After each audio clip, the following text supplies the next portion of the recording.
ہمیں لیکونہ نظر آتا ہے وہ یہ ہے کہ محض عورت ہونے کی بنیاد پر کیا ضمانت دی جا سکتی تھی. میرا آپ سے بھی سوال ہے, کامنٹ کریں مجھے اور بتائیں کیا کہ یہ میرٹ پر ضمانت دی گئی ہے عورت ہونے کے ناطے اگر ضمانت دی گئی ہے. اور ساتھ یہ بھی جسٹس عمر عطا بندیال نے کہا ہے کہ پرائما فیشی ان کا تعلق نہیں ہے. تو اگر تعلق نہیں ہے تو وہ اتنے گھنٹوں فون پہ کنیکٹ رہیں اور فون پہ کنیکٹ کر کے گارڈز کو کہتی رہیں تھیراپی ورکس کو بلائیں, پولیس کو نہ بلائیں, کیا یہ اس سے اسٹیبلش نہیں ہوتا؟ ہاں, ایک بہت جو اچھی چیز ہے اس سپریم کورٹ کے ڈیسیجن میں وہ بھی ہائی لائٹ میں ضرور کروں گا, اور وہ ہے کہ سپریم کورٹ نے جو ہے وہ ملزمان کی وکیل کی خصوصاً خواجہ حارث کی سنی نہیں ہے. اور وہ کس چیز میں نہیں سنی؟ وہ اس چیز میں نہیں سنی, اسلام آباد ہائی کورٹ نے فیصلہ دیا کہ اس کو ود ان 2 months یعنی 8 weeks میں اس کیس کو کلوز کیا جائے, اس کا ٹرائل مکمل کیا جائے.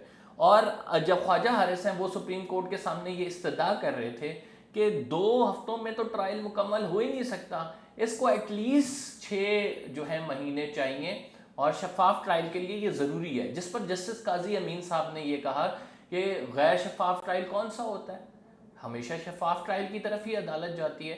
اور 2 ہفتے رول آف لا بھی ہے.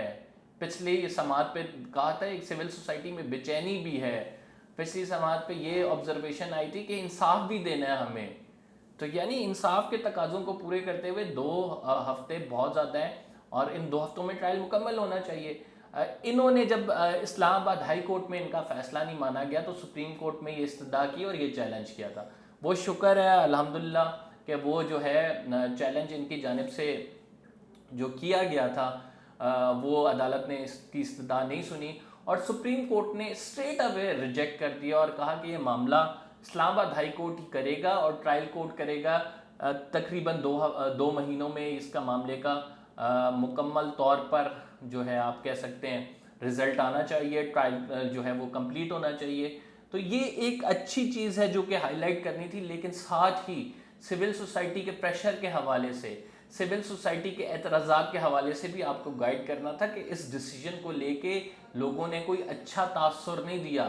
ہمارے یہاں انفارچونیٹلی ملک میں ہے ہی ایسا کہ کوئی امیر پکڑا جاتا ہے تو اس کو اس طرح سے سزا نہیں ہوتی ہے جس طرح سے غریب کے بچے کو ہو جاتی ہے. کتنی خواتین ابھی بھی ایسی جیل میں ہوں گی جن کے کیسز پینڈنگ ہیں, جن کے پاس کرنے کو وکیل نہیں ہے.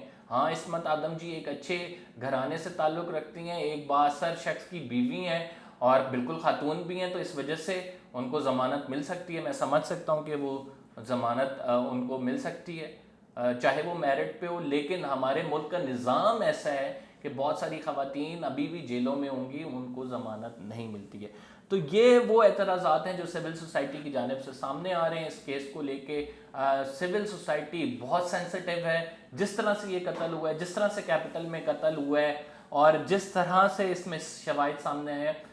ہم ڈیسیجن چاہتے ہیں, اور ڈیسیجن وہ چاہتے ہیں جو انصاف پر مبنی ہو, جس سے معاشرے کو سبق ملے, جس سے معاشرے میں ایک ایسی اگزامپل قائم ہو کہ آئندہ کوئی کرتے ہوئے یہ 100 دفعہ کانپے کہ یہ ہم نے یہ جرم کیا ہے, اس جرم کے قریب نہیں بھٹکنا.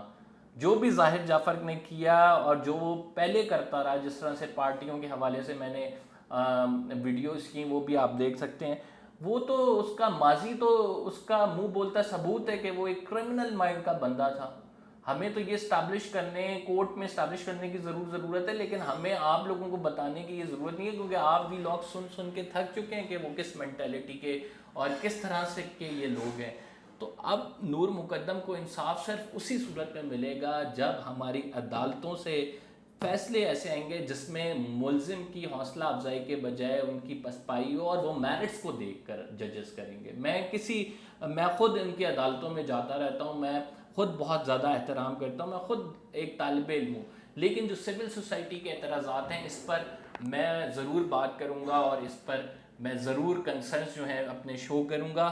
فیصلے پر تنقید اور جو ہے وہ آپ کا حق ہوتا ہے, جب فیصلہ ایک دفعہ ہو جائے تو ضروری تھا یہ ویلاگ کرنا اور آپ کو بتانا کہ اصل میں جو سول سوسائٹی کا غم و غصہ ہے وہ کس وجہ سے ہے.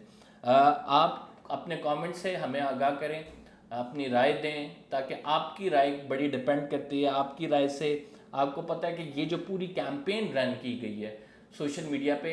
اس کا میں آپ کو بتا رہا تھا، اس کا اتنا زیادہ میں ججز کے مطلب کورٹ پروسیڈنگ کے حوالے سے کے علاوہ بات کر رہا ہوں، اتنا زیادہ اثر ہوتا ہے کہ لاسٹ ٹائم ظاہر جعفر نے کیا بات کہی، اس نے کہا یا مجھے پھانسی دیں یا پھر مجھے جو ہے وہ رہا کر دیں، مجھے اس قید سے نکالیں. اصل میں یہ قید اس کے لیے ٹارچر ہے، اور یہ قید اسی لیے ٹارچر بنی ہوئی ہے کیونکہ اس کو ضمانت نہیں مل پا رہی اور نہ ہی مل سکے گی. اور وہ ضمانت اس وجہ سے بھی نہیں مل پا رہی کیونکہ سوسائٹی جانتی ہے، اب سچ سب کے سامنے آ گیا 164 کے بیان کے بعد سے. وہ اس کو آلریڈی ایکسیپٹ کر چکا ہے کہ وہ ایک بہت ہی گھناؤنا جرم کر چکا ہے. تو لیٹس سی معاملات کس طرف جاتے ہیں. کچھ مزید اپڈیٹ ہوگی تو آپ کو ضرور گائیڈ کریں گے، آپ کو ضرور آگاہ کریں گے نور مقدم کے حوالے سے. بہت سارے لوگ مجھ سے کہہ رہے تھے کہ بہت دنوں سے آپ نے نور مقدم پہ رپورٹنگ روکی ہوئی تھی، وہ اس کی کچھ وجوہات تھیں جو میں آئندہ کسی ویڈیو میں آپ کو ضرور بتاؤں گا کہ کیوں روکی ہوئی تھی. لیکن اب سے نور مقدم کا کیس ہم لے کے چلیں گے اور اس کو بھرپور طریقے سے اس کی کوریج ہوگی، آپ دیکھیں گے میرے چینل پہ. اگر آپ نے سبسکرائب نہیں کیا تو میرے چینل کو سبسکرائب ضرور کر لیں. انشاءاللہ نیکسٹ ویڈیو میں آپ سے کچھ مزید تفصیلات شیئر کریں گے نور مقدم کے حوالے سے، جو ملک میں ہو رہا ہے اس کے حوالے سے. قمر زیدی کو اجازت